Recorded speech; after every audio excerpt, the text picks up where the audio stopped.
Hi hello నమస్తే welcome to Suman TV. నేను మీ Swathi. Diabetes patients ప్రతి ఇంట్లో ఒక్కరైనా ఉంటున్నారు. ఈ డయాబెటీస్కి మందులు వాడుతున్నా కూడా షుగర్ లెవెల్స్ కంట్రోల్లో ఉండడం చాలా కష్టమైపోతుంది. కానీ షుగర్ ట్యాబ్లెట్స్ వాడకుండా కొన్ని ఆహార నియమాలతో తీసుకోవాల్సిన జాగ్రత్తలతో షుగర్ని పూర్తిగా కంట్రోల్లో ఉంచుకోవచ్చు అంటున్నారు లైఫ్ లాంగ్. మరి అది ఎలా సాధ్యమవుతుంది? అది నిజంగా తగ్గే విషయమేనా? ఈ విషయాలన్నీ మనం ఈరోజు చర్చించుకుందాం. మనతో పాటు ఉన్నారు సీనియర్ వైద్యులు సిఎల్ వెంకట్రావు గారు. నమస్తే సార్. నమస్తే సార్, డయాబెటీస్ అనేది ప్రతి ఇంట్లో ఒకరికైనా ఉంటుంది. చాలా కామన్ సమస్య అయిపోయింది. మందులు వాడుతున్నా కూడా కంట్రోల్లో ఉండదు. కానీ అసలు పూర్తిగా మందులు అనేవి తగ్గించేసి లైఫ్ లాంగ్ కూడా కొన్ని జాగ్రత్తలతోటి తీసుకోవాల్సిన ఆహార నియమాలతోటి షుగర్ లెవెల్స్ కంట్రోల్లో ఉంచుకోవచ్చు అంటున్నారు. అదెందుకు నాకు కొంచెం చాలామంది డయాబెటీస్ పేషెంట్స్కి ఉపయోగపడుతుంది అని అనిపిస్తుంది సార్. దాని గురించి. షుగర్ అని దాదాపు ఏ ఇంట్లో చూసినా ఇంట్లో ఎవరికో ఒకరికి ఉంటుంది, లేదా ఇంట్లో ఇద్దరు ముగ్గురు ఉన్న వాళ్ళు కూడా ఉన్నారు. ఈ షుగర్ అనేది ఇక దాంతో మనం సహజీవనం చేయాలి.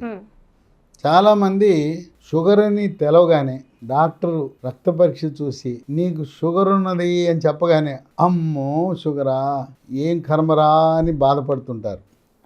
ఇక బాధపడవలసిన అవసరం లేదు. ఎందుకంటే షుగర్లో జరిగిన పరిశోధనల వల్ల అసలు ఈ రోజున మందులు లేకుండా షుగర్ వ్యాధి, డయాబెటీస్, చక్కెర వ్యాధిని నియంత్రించవచ్చు. షుగర్ అని మామూలుగా చాలామందికి ఎక్కడ తెలుస్తుంది? మాస్టర్ హెల్త్ చెకప్కి వెళ్తారు. 40 ఏళ్ళు దాటిన వాళ్ళు కంపల్సరీ మాస్టర్ హెల్త్ చెకప్ చేయించుకోవాలి. చేయించుకుంటే దాంట్లో షుగర్ బయటపడుతుంది. మూత్రంలో షుగర్ పరీక్ష అనేది అంత కరెక్ట్ కాదు. రక్తంలో ఏమీ తినకుండా చేసినప్పుడు ఫాస్టింగ్ బ్లడ్ షుగరే ప్రామాణికం. యూరిన్ది అంత కరెక్ట్ కాదు. వాళ్ళు రేపు కొంతమంది డాక్టర్లు అవసరం లేకపోయినా ఇన్సులిన్ వాడేస్తున్నారు. కొంతమందికి ట్యాబ్లెట్లతోనే నియంత్రణ అయ్యే అవకాశం ఉన్నా ఇన్సులిన్ గుచ్చేస్తున్నారు. ఎందుకంటే ఆ ఇన్సులిన్ తయారు చేసే కంపెనీ వాళ్ళు డాక్టర్లను ప్రలోభాలకు గురి చేసి కంపెనీలు వాళ్ళు వాళ్ళ యొక్క ప్రోత్సాహంతో మనకి ఇన్సులిన్ అలవాటు చేస్తున్నారు. షుగరు బయటపడిన వాళ్ళతో మాట్లాడాలి, వాళ్ళ అనుమానాలు నివృత్తి చేయాలి. ఇక బయటపడగానే పైనుంచి ఎంత పేజీ ఉంటుంది, 1 నుంచి మొదలెట్టి 10 రకాల మందులు రాసేస్తారు. షుగర్ మందులు 1 కాదు, 2 కాదు, 3 కాదు, దానికి మళ్ళీ ఆ విటమిన్లు ఈ విటమిన్లు అన్నీ మనకు సహజ సిద్ధంగా ప్రకృతిలో లభించే పండ్లు ఉన్నాయి, కూరగాయలు ఉన్నాయి, వదిలేసి ఇక మందులు షాప్ మందులని కొనుక్కునే విధంగా రాసేస్తుంటారు. అసలు ఈ రోజున షుగర్ బయటపడితే, కొత్తగా బయటపడితే ఎవ్వరు కూడా ఏమీ ఆందోళన చెందవలసిన అవసరం లేదు. ఇది నేను చెప్పడం కాదు, ఇదేదో మూఢ నమ్మకం, విశ్వాసం కాదు. అమెరికాలో పరిశోధనల ద్వారా వెల్లడించారు షుగర్ వ్యాధి మనము నియంత్రించుకోవచ్చు. మరి నాకు తెలిసో తెలవక 2 ఏళ్ళైంది, 3 ఏళ్ళైంది మా డాక్టర్ రాశాడు, మొదలుపెట్టాను. మరి నాకు ఇప్పుడు కాదు కదా, 2 ఏళ్ల క్రితం నేను ప్రారంభించాను. అటువంటి వాళ్ళు కూడా పరిశోధనలో ఏం వెల్లడైందంటే 5 సంవత్సరాలుగా ట్యాబ్లెట్ వాడుతున్న వాళ్ళకు కూడా షుగర్ వ్యాధిని రివర్స్ చేయొచ్చని అమెరికాలోను లండన్లో కూడా పరిశోధనలు చేసి నిరూపించారు. కనుక 5 ఏళ్ళ లోపల మీరు మొదలుపెట్టి 5 ఏళ్ళు అయితే 5 ఏళ్ళ లోపల మీరు కానీ ఉంటే ఈ అప్పుడే ఆ రోజు బయటపడిన వాడికి మీకు ఒకటే వైద్యం. నిదానంగా మందులన్నీ తగ్గించేసుకుని చక్కగా మందులు లేకుండా ఆహార నియమాల ద్వారా మనం షుగర్ని నియంత్రించుకోవచ్చు. అయితే దీంట్లో 2 రకాల షుగర్ వ్యాధులు ఉన్నాయి. టైప్ 1 డయాబెటీస్ అంటారు. ఇది కేవలం 10% మందికే ఉంటుంది. ఇది జన్యుపరంగా చిన్న వయసులోనే బయటపడుతుంది. ఉయ్యాలోని పిల్లాడికి కూడా షుగర్ రావచ్చు, స్కూల్ పిల్లలకు కూడా షుగర్ ఉంటుంది. ఇది టైప్ 1 డయాబెటీస్ అంటారు. ఇక దీనికి మాత్రం ఏమి పెద్ద మనకు ఆశించిన ఫలితాలు ఏమి పరిశోధనలో ప్రయోజనం లేదు. కనుక టైప్ 1 డయాబెటీస్కి మాత్రం ఒకటే పరిష్కారం, ఇన్సులిన్ వాడవలసిందే. ఇప్పుడు 90% మందికి 30-35 ఏళ్ల తర్వాత వచ్చే వారికి టైప్ 2 డయాబెటీస్ వాళ్ళకే నేను చెప్పిన ఆహార నియమాలు, ఈ నియమాలు మందులు లేకుండా వాడితే ప్రయోజనం ఉండదు. అసలు పోనీ మాస్టర్ హెల్త్ చెకప్కి వెళ్ళారు, మాస్టర్ హెల్త్ చెకప్కి వెళ్ళకుండా ఏ లక్షణాలు ఉంటే మనకు షుగర్ ఉందని అనుమానం పట్టాలి అనేది, మనకు అనుమానం కలగాలని ఉండాలి. లక్షణాలు గుర్తించాలి. కంటికి పైన రెప్పల మీద కురుపులు వస్తాయి. పదే కురుపులు రెప్పల మీద వస్తుందంటే అది షుగర్ వ్యాధి కావచ్చు. ఓకే. అంతేకాకుండా పురుషులకు కానీ స్త్రీలకు కానీ మూత్రములో తరచు ఇన్ఫెక్షన్స్ వస్తాయి. దీనివల్ల మూత్ర విసర్జనలో మంట, నొప్పి, గంటకి వెళ్ళవలసిన అవసరం ఉంటుంది. ఎన్ని యాంటీబయాటిక్లు వాడినా మళ్ళీ వస్తూనే ఉంటుంది. ఈ తరచు మూత్రంలో ఇన్ఫెక్షన్స్ కూడా షుగర్కి మనకు సంకేతమే. ఈ షుగర్ ఉన్నప్పుడు విపరీతమైన దాహం, 1 లీటర్ నీళ్ళు తాగుతాం, మళ్ళీ 15 నిమిషాల్లో దాహం ఉంటుంది. విపరీతమైన దాహం అనేది కూడా షుగర్ యొక్క లక్షణం. అంతేకాకుండా వీళ్ళు తింటారు చూడండి, షుగర్ ఉన్నవాడు బకాసురులాగా తింటాడు, అంత ఆకలి ఉంటుంది. ఆకలి బాగా పెరిగిపోతుంది. ఇక మూడోది మూత్ర విసర్జన. ఇక పగలు రాత్రి గంటకోసారి వెళ్తూ ఉంటారు.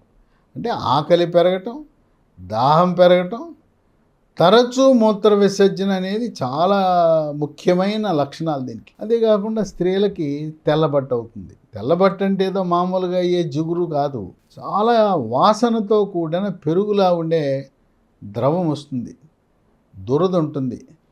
అటువంటి దాన్ని వైట్ డిశ్చార్జ్, తెల్లబట్ట అంటారు. డాక్టర్ దగ్గరికి వెళ్ళి మందులు వాడతారు, వాడినంతసేపు తగ్గుతుంది, మళ్ళీ 15 రోజులకి మళ్ళీ నేనున్నాను, నన్ను ఏం చేయలేవు అన్నట్టు మళ్ళీ వచ్చేసి. తరచుగా ఈ తెల్లబట్ట రావటం కూడా దానికి సంకేతమే. ఓకే. తర్వాత ఒంటి మీద సెగ్గడ్డలు వస్తుంటాయి, ఓ చోట మాంతుంటాయి, ఇంకో చోట వస్తుంటాయి, కురుపులు, పొక్కులు, సెగ్గడ్డలు. ఈ షుగర్ ఎక్కువగా ఉంటే ఒంటి మీద, చర్మం మీద తామర పెరుగుతుంది, ఫంగస్ పెరుగుతుంది. గజ్జి, తామర ఇవన్నీ కూడా ఉన్నాయంటే అది షుగర్ ఉండొచ్చు అనే అనుమానం కలగాలి. ఈ విధంగా ఈ కొన్ని లక్షణాలు మనకు ఉన్నప్పుడు మనం అట్లాగే మామూలుగా ఏదైనా చిన్న గాయం అయితే వారం రోజులు మానిపోవాలి. పుండు 7 రోజుల్లో మానలేదు అంటే ఇదేదో ఉంది తిరకాసు, షుగర్ ఉందా అనే అనుమానం కలగాలి. ఓకే. షుగర్ ఉన్న వాళ్ళు ప్రతి ఒక్కరూ కూడా మందులు వాడకపోయినా కూడా గ్లూకోమీటర్ అనే పరికరం ఉండాలి. ఇది ఎంత 700 ఉంటుంది, 1000 రూపాయల లోపు. ఈ గ్లూకోమీటర్ పరికరం అనేది బ్రహ్మ విజయం కాదు వాడటం. మరి ఈ సెల్ ఫోన్ వాడటం చేతైన వాళ్ళందరూ కూడా గ్లూకోమీటర్ని వాడచ్చు. కనుక తప్పనిసరిగా మందులు వాడకపోయినా గ్లూకోమీటర్ కావాలి. ఏం చేయాలి, ఎలా నియంత్రించాలి? బరువు తగ్గాలి. బరువు అధికంగా ఉన్నవారు థైరాయిడ్ టెస్ట్ చేయించుకోవాలి. థైరాయిడ్ సరిగా పనిచేయకపోతే బరువు పెరుగుతారు. తర్వాత అసలు షుగర్ రావడానికే కారణం అన్నము, వరి అన్నము. దక్షిణ భారతదేశంలో వరి అన్నము, ఉత్తర భారతంలో గోధుమల వల్లనే షుగర్ వస్తుంది. కనుక మీరు త్యాగం చేయాలి జీవితకాలము. వరి అన్నము, అయ్యా మీరు తెల్ల అన్నం అంటున్నారు, మేము బ్రౌన్ రైస్ తింటాం, బ్లాక్ రైస్ తింటాం, దంపుడు బియ్యం అంటారు, ఏది వద్దు, అసలు వరి అన్నం వద్దు.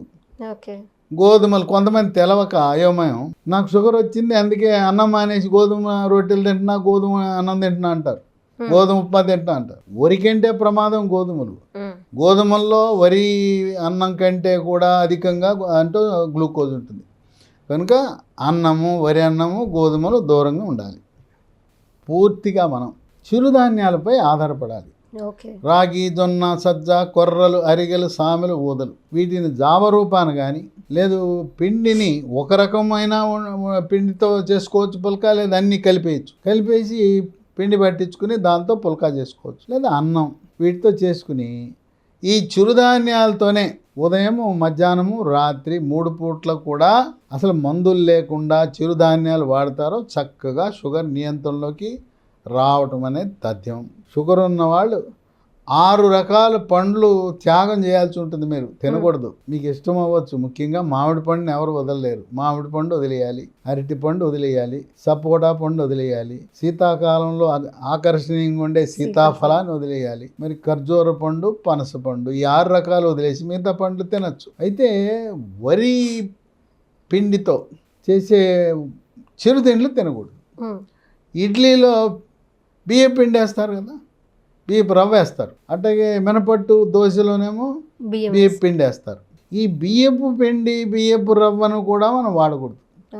చిరుతిండ్లు ఉంటాయి కదా, శనగపిండితో చేసిన చిరుతిండ్లు తినచ్చు. చాలామందికి ఒక అపోహ ఉంది, శనగపిండి అంటే గ్యాస్ కదా అంటారు. నేను గ్యాస్ట్రోఎంట్రాలజిస్ట్గా చెప్తున్నా, ఈ శనగపిండి తింటే గ్యాస్ రాదు, కేవలం అపోహ మాత్రమే.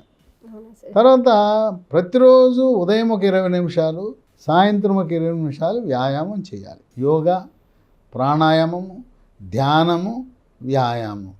మానసిక ఒత్తిడి అధికంగా ఉంటే షుగర్ పెరిగిపోతుంది. మళ్ళీ ఒక గృహ వైద్యాలు ఉన్నాయి. గృహ వైద్యంలో శ్రేష్టమైంది ఒక 250 గ్రాముల మెంతులు, 100 గ్రాముల వాము, 50 గ్రాముల నల్ల జీలకర్ర, కాలా జీరా విడివిడిగా వీటిని దోరగా వేయించి చల్లారినాక మూడింటిని కలిపి మిక్సీలో చేసి పొడి చేయాలి. ఉదయం ఒక స్పూను నీళ్ళలో, మళ్ళీ రాత్రి ఒక స్పూను గోరువెచ్చని నీళ్ళైనా పర్వాలేదు, చన్నీళ్ళైనా పర్వాలేదు, అది వేసుకుంటే చక్కగా నియంత్రణ ఉంటుంది. దీంతోపాటు ఆకాశ పండు విత్తనాలు అని ఉంటాయి, స్కై ఫ్రూట్ సీడ్స్ అని ఉంటాయి. ఆ విత్తనం పైనుండే గోధుమ రంగు పొరని తొలగించి తెల్లగా ఉండే చేదు కషంలా ఉండే ఆ విత్తనం పొద్దున ఒకటి రాత్రి ఒకటి మింగాలి. నవిలేరా ఇక అంతే సంగతి, పూర్తి చేదుగా ఉంటుంది, నవ్వాల్సిన అవసరం లేదు, ట్యాబ్లెట్ లాగా మింగేయటమే.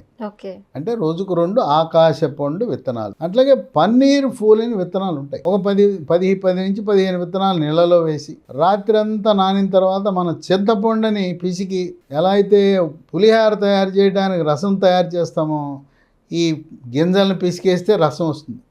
పిప్పి తీసి ఆ రసం ఉన్న నీళ్ళని తాగాలి. దీంతో పాటు మనకి తమలపాకులు దొరుకుతాయి కదా, కాడ తీసి పొద్దున్న 2 తమలపాకులు, రాత్రి 2 తమలపాకులు నవ్వండి. ఇదే కాకుండా ఇన్సులిన్ అనే మొక్కలు దొరుకుతాయి. పొద్దున్న 2 ఆకులు శుభ్రంగా కడుక్కుని పొద్దున్న 2 ఆకులు, రాత్రి 2 ఆకులు నవిలేయండి. ఈ వైద్యాలతో షుగరు బ్రహ్మాండంగా నియంత్రణలోకి వస్తుంది. మీరు ఇప్పటికే ట్యాబ్లెట్లు వాడుతుంటారు. చాలామంది వాడే ట్యాబ్లెట్లు ఏంటంటే మెట్ఫార్మిన్ అనే ట్యాబ్లెట్, గ్లిమిప్రైడ్ అనే ట్యాబ్లెట్లు అధికంగా వాడుతుంటారు. క్రమేణా తగ్గించుకుంటూ రావాలి. నేను చెప్పిన చిట్కాల వల్ల షుగర్ తగ్గుతుంది. గ్లూకోమీటర్ అనేది తప్పనిసరి. షుగరు 5 సంవత్సరాల లోపు ఉన్నవారు మీరు అన్నము గోధుమలు మానేస్తే, వ్యాయామం చేస్తే, బరువు తగ్గితే ట్యాబ్లెట్లు వాడవలసిన అవసరం ఏమాత్రము లేదు. షుగర్ ఉన్న వాళ్ళు ఏదో విటమిన్ ట్యాబ్లెట్లు వాడాలి కదా అంటే అవి కూడా అవసరం లేదు. రోజు మీరు మొలకలు తినండి. మొలకలు, పెసలు, శనగలు, బొబ్బర్లు, మొలకలలో మనకు కావాల్సిన పూర్తి అన్ని విటమిన్లు లభిస్తాయి. మీరు పొద్దున సాయంత్రం నడుస్తున్నారు కదా, బయటికి వెళ్ళినప్పుడు ఎండ తగులుతుంది కదా, ఎండ తగిలినప్పుడు మనకు ఆ రోజు కావాల్సిన విటమిన్ డి మనకు పుష్కలంగా లభిస్తుంది. కనుక టైప్ 2 డయాబెటీస్ ఉన్న వాళ్ళకి శుభకరమైన శుభవార్త ఏంటంటే మందులు లేకుండా నియంత్రణ చేసే మార్గాలు మనకి అందుబాటులోకి వచ్చాయి. ఓకే సార్, ఈ టైప్ 2 డయాబెటీస్ వాళ్ళకి మీరు అన్నట్టుగా ఇది మంచి శుభవార్త. ఎందుకంటే ఈ డయాబెటీస్కి సార్ ఎన్నో మెడిసిన్స్ వాడుతున్నా కూడా కంట్రోల్ అవ్వని పరిస్థితి. వాళ్ళకి రకరకాల కాంప్లికేషన్స్ వచ్చేస్తాయి షుగర్ వల్లే. కానీ ఇప్పుడు మీరు చెప్పిన కొన్ని నియమాలు పాటిస్తూ అసలు రైస్తో తయారు చేసిన పదార్థాలు తినకుండా కొన్ని సాక్రిఫైస్ చేస్తారు. ఎందుకంటే మెడిసిన్ వాడుతూ కూడా వాళ్ళ లైఫ్ అంతా సాక్రిఫైస్ చేస్తూనే ఉండాలి. అలాంటివి ఏం లేకుండా ఇంకొన్నాళ్ళు ఆరోగ్యంగా ఆనందంగా జీవించాలంటే ఇవన్నీ తప్పదు. మీరు చెప్పినట్లు ఆ సీడ్స్ 2 రకాలు చెప్పారు మీరు. ఆ సీడ్స్ తీసుకుంటూ చక్కగా మంచి హెల్దీ ఫుడ్ తీసుకుంటూ ఈ నియమాలు పాటిస్తే చాలా సంతోషంగా ఉండొచ్చు అని చక్కగా అర్థమైంది సార్. చాలామందికి ఉపయోగపడుతుంది ఈ వీడియో. ధన్యవాదాలు సార్.